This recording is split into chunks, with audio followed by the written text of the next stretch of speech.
mentioned to you after our last meeting, after the previous cabinet, we'll be doing this after cabinet meetings, either cabinet meeting afternoon or the following day. Okay? Mr. Mbulubinaka, and a very good morning, ladies and gentlemen of the press corps. I also wish to greet the people who are watching, viewing this, either here at home or abroad. I thank you for being here today to cover this announcement of the key decisions made at the second meeting of Cabinet held yesterday, Tuesday, the 31st of January, 2023. As we make this announcement and have this conference, we welcome February. It's a month when our children will be going to schools. We wish them well. We wish our teachers also a very successful year. In accordance with that commitment I made to make announcements of cabinet decisions after each cabinet meeting, I will now announce the decisions that were reached by your cabinet at our meeting in cabinet meeting room yesterday. The key decisions include the following. 1, the establishment of the decision-making machinery of the People's Coalition Government. 2, preparations for the 2023 National Economic Summit. 3, preparatory work for municipal council elections.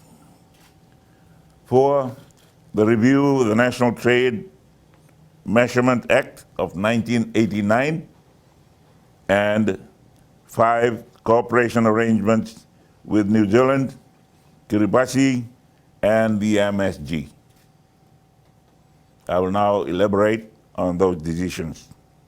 First, the decision-making machinery of government.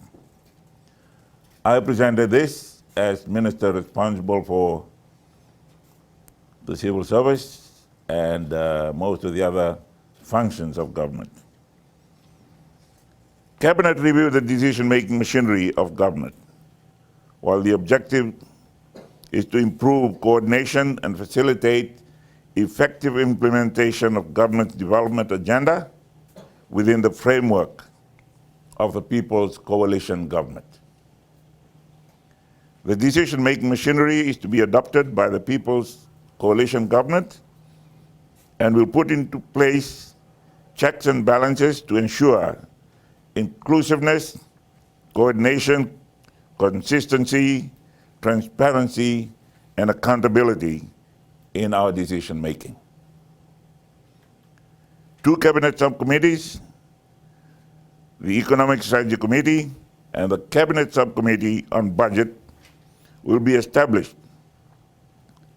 The Development Subcommittee of Permanent Secretaries will also be reactivated. The Economic Strategy Committee will be chaired by the Prime Minister. Its members include the 3 Deputy Prime Ministers, and the committee will deliberate on emerging economic policy matters and provide guidance on the formulation of the Strategic Development Plan for the next 4 years. New investment proposals that substantively require cabinet approval will be deliberated on at the Economic Strategy Committee prior to cabinet. Other cabinet ministers will be co-opted on a needs basis, particularly the areas covering their respective portfolios. To better align key decisions that are made at cabinet level, the Prime Minister will also chair the Cabinet Subcommittee on the Budget. The membership of the CSB will include 3 Deputy Prime Ministers and other Cabinet Ministers. The Chief Executive Officers of the Fiji Revenue and Customs Services and other officials will be co-opted on a needs basis. Cabinet also agreed to reactivate the Development Subcommittee, DSC, a committee of permanent secretaries. The DSC is a forum where the permanent secretaries deliberate on matters concerning government conduct and issues that govern the government machinery. This will allow the permanent secretary to be well informed of new policy initiatives, ease coordination, and provide clarity on the workings of the government machinery. The permanent secretary in the Prime Minister's office will be chairing the DSC. The Ministry of Finance and the Ministry of Civil Service will work closely with the Office of the Prime Minister on the effective implementation of the decision-making machinery apparatus of the government. 2023 National Economic Summit. You will remember that this is one of the things we had announced in our lead up to elections as part of our manifesto, the things we would like to do for PG. Cabinet yesterday agreed that the 2023 National Economic Summit is to be held on the 20th and 21st of April this year. The National Economic Summit will be spearheaded by the Ministry of Finance. The proposed theme for the 2023 NES is reshaping our future through genuine dialogue and collaboration. I'll say that again, reshaping our future through genuine dialogue and collaboration. As Fiji moves into an era of change, engaging with all segments of our society is essential to achieve the People's Coalition government's overarching objectives of 1, inclusive economic security, 2, social justice, 3, conscientious governance, 4, political stability, 5, inclusive participation in development, and 6, environmental sustainability, drawing on lessons and insights of the past and present to set the economic policy agenda for the future. The National Economic Summit will create a collective national vision with adequate sector policies and an implementation network and framework for the People's Coalition government's plan to chart a path towards economic recovery. The summit will set the economic policy agenda for accelerated economic growth underpinned by sustainable and inclusive development.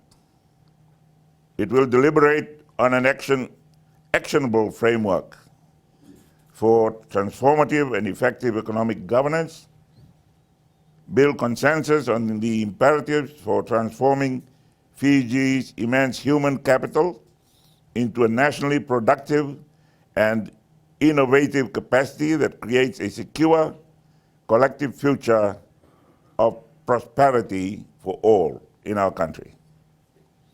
Identify pragmatic initiatives to elicit economic leadership at the sectoral level, adopting a bottoms-up, not bottoms-up as in drinking, from the bottom upwards approach to electoral competitiveness that contributes to national economic growth and development, and articulate the framework within which economic priorities for Fiji are set out over the next 4 years.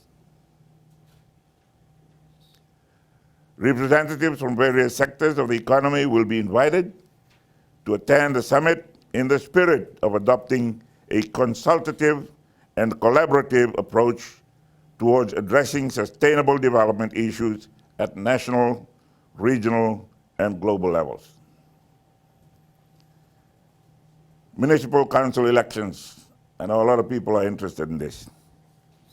Cabinet approved the process to be adopted to facilitate the election of municipal councillors for towns and city councils. The process includes the establishment of a working group chaired by the Permanent Secretary for Local Government and comprising heads of central agencies, the CEOs of municipal councils, and the Fiji Elections Office. The working group will formulate recommendations to the Minister for Housing and Local Government on 1, municipal boundaries, 2, the demarcation of wards for each municipality, 3, the number of councillors for each municipal council, and 4, the necessary amendments to the existing legislation. It will also prepare a detailed action plan for the delivery of a successful municipal elections, including legislative amendments, policies, guidelines, and standards operating procedures. The working group will also prepare a budget for elections for the 13 municipal councils and the operational costs for municipal councils with elected councillors. The Minister for Local Government will then table the action plan back at Cabinet. The assessment and performance review for municipal council chief executive officers and special administrators will also be undertaken concurrently by the Ministry of Local Government. Next, the review of National Trade Measurement Act of 1989. Cabinet approved the review of the National and Trade Measurement Act of 1989. The National and Trade Measurement Act of 1989 is one of the 2 pieces of legislation that underpin the functions and roles of the Department of National and Trade Measurement and Standards in the Ministry of Trade, Cooperatives, Small and Medium Enterprises. The other legislation is the Trade Standards and Quality Control Act. The Department of National and Trade Measurement and Standards is responsible for the implementation of laws and regulations that protect consumers from unsafe and poor quality products and creates favorable conditions for exchange of goods. It is intended to develop national and international standards to raise levels of quality, safety, reliability, efficiency, and interchangeability of products and services. The department also maintains the national systems of units and standards of measurement to ensure fair and just use of units of measurement and measuring instruments. Cabinet noted that the 1989 National Trade Measurement Act is archaic,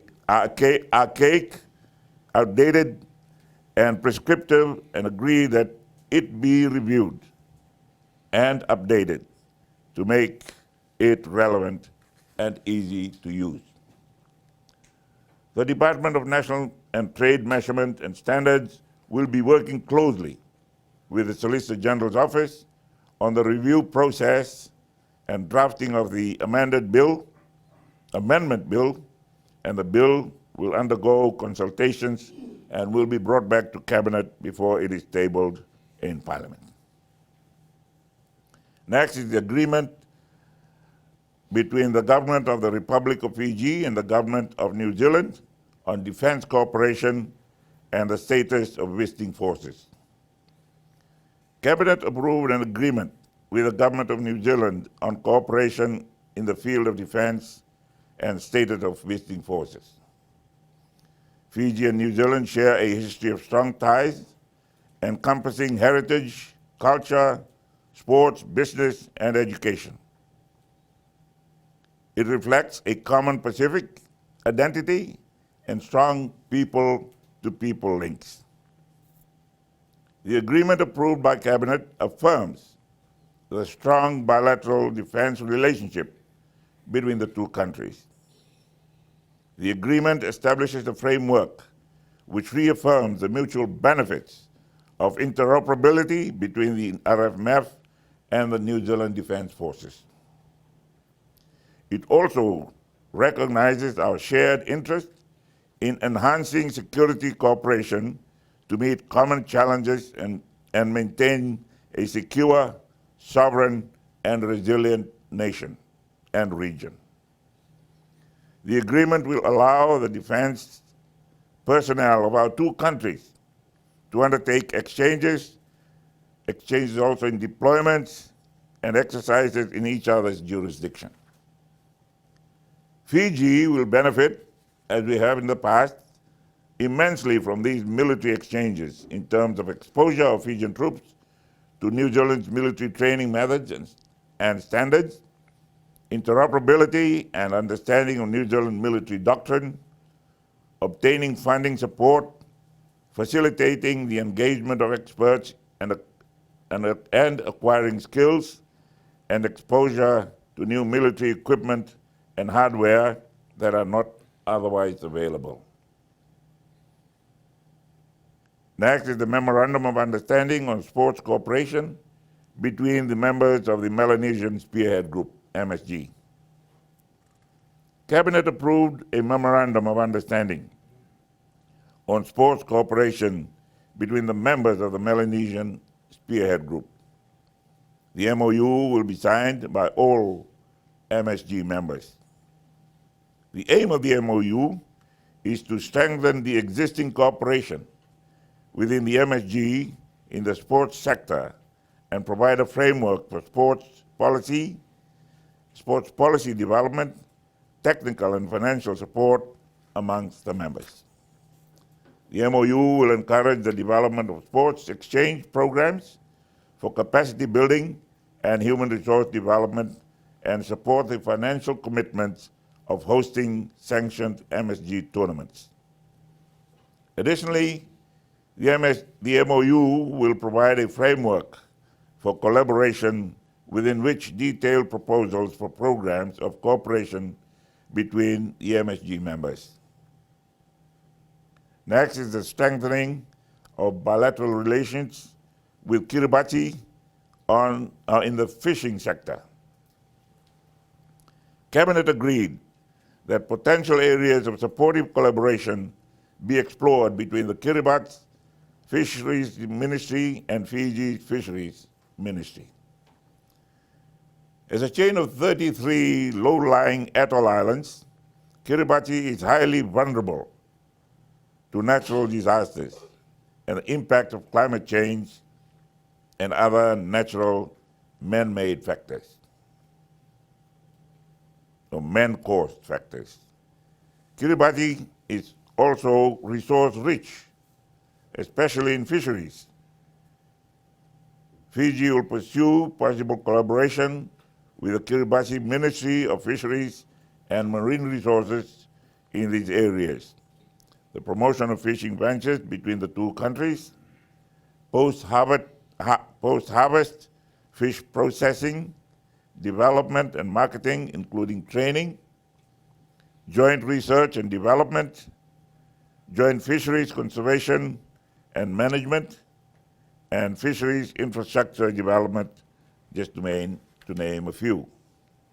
The potential areas of cooperation will be formalized via an MOU between our Fiji Ministry of Fisheries and the Kiribati Ministry of Fisheries and Marine Resources.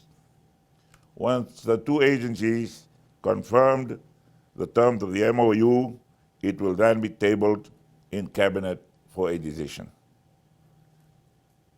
Now I come to the state visit to Kiribati 2 weeks ago.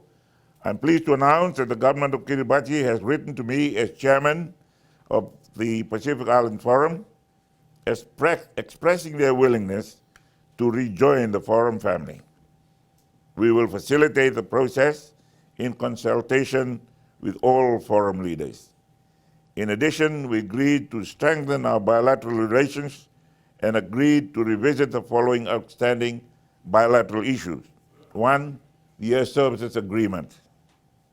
2, development of Kiribati-owned land in Natowatu in the Konrawe, Vanuatu, to be a source that will ensure food security for the people on Kiribati. 3, development of Fijian legal professionals or deployment of Fijian legal professionals to the Kiribati Attorney General's office. 4, training opportunities in Fiji for specifically for health and education professionals from Kiribati. And 5, strengthening the networks with the e-Kiribati students who pursue secondary school education in Fiji. And lastly, the re-establishment, or they're encouraging Fiji to re-establish the Rambi Island Council of Leaders.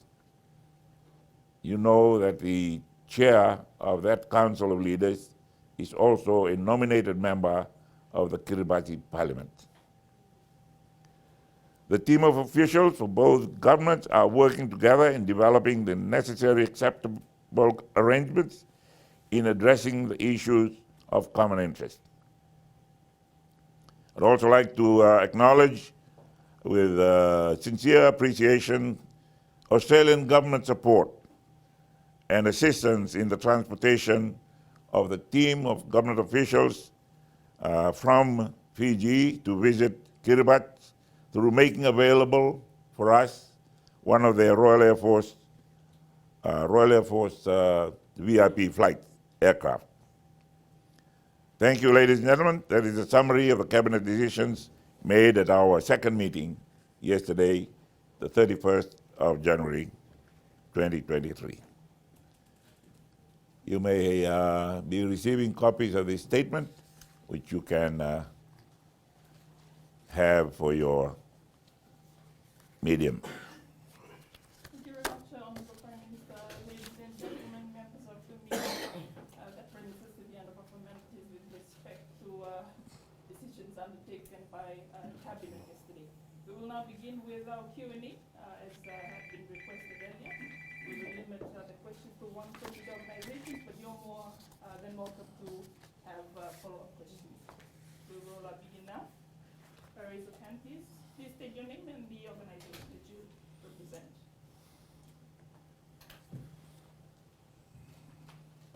Mr. Prime Minister, Inoki here from the PGC. So I know that the government is in its implementation mode of its plans that were put out during its preparations towards the 2022 general elections. So one that I'm particularly interested in is the plan to phase out FICAC. Is it still on the table to be talked about within the 3 coalitions? It's still being phased in the planning stage. We are at the moment looking at the processes that are currently undertaken, cases that they are investigating, and whether there will be new cases going to them. And phasing out doesn't mean that we just totally get rid of them. They are an instrument of the Constitution of Fiji. So doing anything about them will need a change in the Constitution, which will be very difficult when we now have a majority of 1. Next question.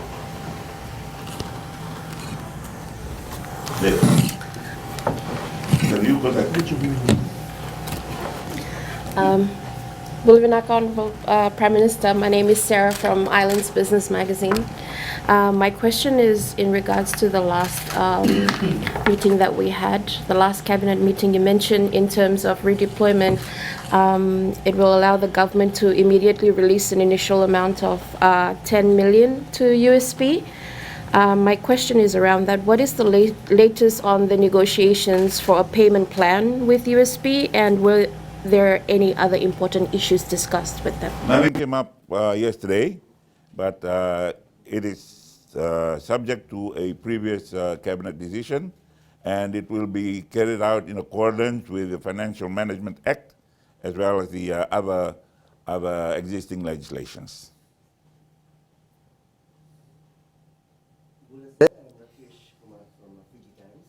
So my question is on the establishment of Mercy Commission. Was there anything discussed on this recently? On Mercy Commission establishment. A mercy commission does not come under the COC. It is something that is within the Attorney General's Department, and I do not know whether they have been named and whether any cases have been brought to their attention for consideration.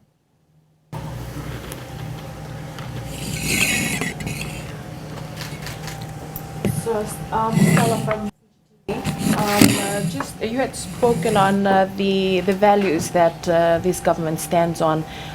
We've noted the recent suspension of top names. With this, are we expecting? Are you investigating other top positions as well? We do not anticipate investigations. We act on reports that come to our attention, whether they be channeled through the Constitutional Officers Commission, if those officers come under the COC purview.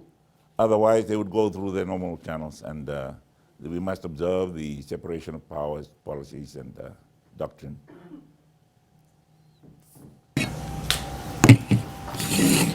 Bulabnaka sir, Rashika from Fiji Village. Now that we know that Mr. Saneem has officially resigned, investigations were going on with regards to alleged misbehavior. What happens to those investigations now? As far as the COC process is concerned, it negates the need for investigation. However, if there are other complaints that need to be taken up through the normal legal processes, they will be, but not by COC. Prime Minister Elaitia from Fiji Live. Last week, your Attorney General had announced his our Attorney General on the what's this no job repealing of this policy. I'm wondering what was the ministry's recommendations on the repeal of this policy, because they were the ones with other stakeholders that had put this policy together. They put the policy together, and it was a decision of cabinet. To undo it, it'll have to be a decision of cabinet also, and the paper will jointly be sponsored by the Attorney General's office, the Minister for Health, and also Minister for Employment. Prime Minister, follow-up. I also understand that a policy paper did it come up to cabinet in yesterday's meeting? Not yesterday. Not yesterday. Prime Minister, I'm Christiana from FBC. Sir, I understand that you've in the past have debated with the former Prime Minister in relation to nepotism. And my question is, will you be investigating previous cases of nepotism, particularly given the situation that we had early this week with FBC and the use of public taxpayers' money? Will you be investigating previous positions that were held by people that were close to the former Prime Minister? And the board will have to look at that. But as far as I'm concerned, I have a case in court against me for making that allegation, so I cannot comment on that. And secondly, just to follow up on that, how will this government ensure that the nepotism behavior of the previous administration doesn't repeat itself in this current administration? It will be watched at every step. The recommendations go through a few steps before they are approved.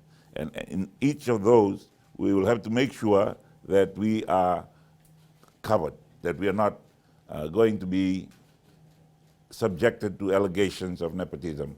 There are cases where people may perceive a closeness, but there are also justifiable cases where it was given to a separate independent body to make the selection, and those that are related, whether they have filial relationship or professional relationships, will not affect the decision. From Fiji Sun. So just on the health sector, if you drive down from Waimanu Road, you cannot miss the big billboard that's in front of the maternity ward. It sort of assures the public that there will be some sort of work carried out on the maternity ward. But so far there hasn't been any work carried out. That was the promise made by the previous government. But is your government planning to do something on this? It's already in the budget and already allocated funds. It will be done. We've only been there 4 weeks. I do not know whether they had started any work on it. You will remember the cutting of the ribbon in Narambale. The work was done by the previous government. If they've started, we will continue. Nimbulas, Lavinia from MyTV. Just on the key positions that have been made, appointments that have been made of late, what processes do you have in place when making these appointments? There have been concerns made in the public space about, you've mentioned that you appoint people that you're confident in, but are they necessarily the right people for the job? We have a transition team that's helping with the establishment of government. Everybody in the transition team has applied for substantive position, and their selection will be done by the proper authorities. Okay, I think we have one last question. Bolavanaka, Mr. Prime Minister, just in terms of, I know you've already spoken about the establishment of the GCC. Do you have any update on this?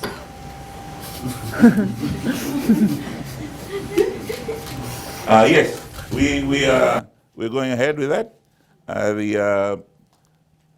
The meeting house is behind you, and I think there are plans for it to be rebuilt, but we do not have to wait for the completion of the building. We can hire meeting houses. As soon as we finalize the legislations, which will be part of the Itoke Affairs Act, we will call them to come and meet. In the meantime, they are talking among themselves, and we'll formalize it as soon as we're ready.